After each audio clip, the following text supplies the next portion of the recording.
tutorial of the Turkish Get Up. It's a very complex movement, but there's some key points that you can focus on that will improve your get up right away. So first thing we're going to take a look at is how you get a kettlebell into position. So you're going to go into a roll, and then two hands are going to bring the bell into a position. So this shoulder is going to be packed, and the other arm's going to come out to the side. Generally, what I like to set people up is having this leg and this arm relatively parallel, and this one's going to be slightly angled. Often I find people set up quite narrow, and it makes it very awkward to get up, and you're not going to have as good of base support. From there, I'm going to get Jen to go ahead and make a fist with her right hand. So we're creating maximal tension in both shoulders. Both shoulders are going to remain packed and secure the whole time, and she's going to go ahead and roll towards her right foot onto her right hip.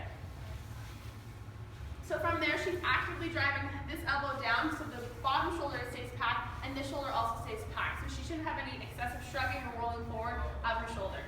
This arm is going to stay nice and straight the whole time, and then she's going to post up onto her hand, pressing her body actively away from the floor, again, maintaining maximal tension. From here, she's going to go ahead and sweep the leg under, so her knee is going to be positioned right under her hip. So now she's at a 90 degree where she can dip into a little bit of a hinge and use her right glute to push her hips forward into a half kneel stance from there.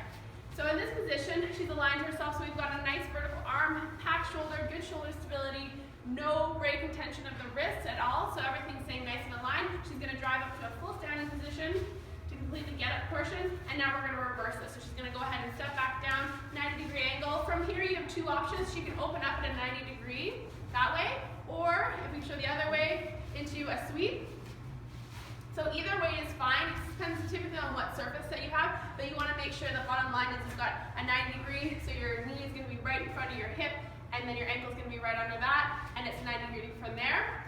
The next phase is going into a hip hinge to get back down. So you want to actively drive your hips back, and then you're going to place your hand so it's directly under the other hand, so everything's stacked. So we've got hand, over shoulder, over shoulder, over hand, and we've got a nice solid hip hinge. And notice here she has no excessive rib flare, so she's maintaining core control the whole time. From here, she's going to go ahead and sweep that leg back under. At any point, she can reposition her feet if she needs to make sure that she has a safe and stable position to come down. And then she's going to post back down to her elbow.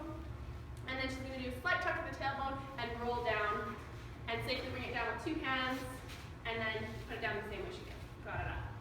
So that's a quick rundown of how to complete the Turkish Get Up with some key points for you to focus on.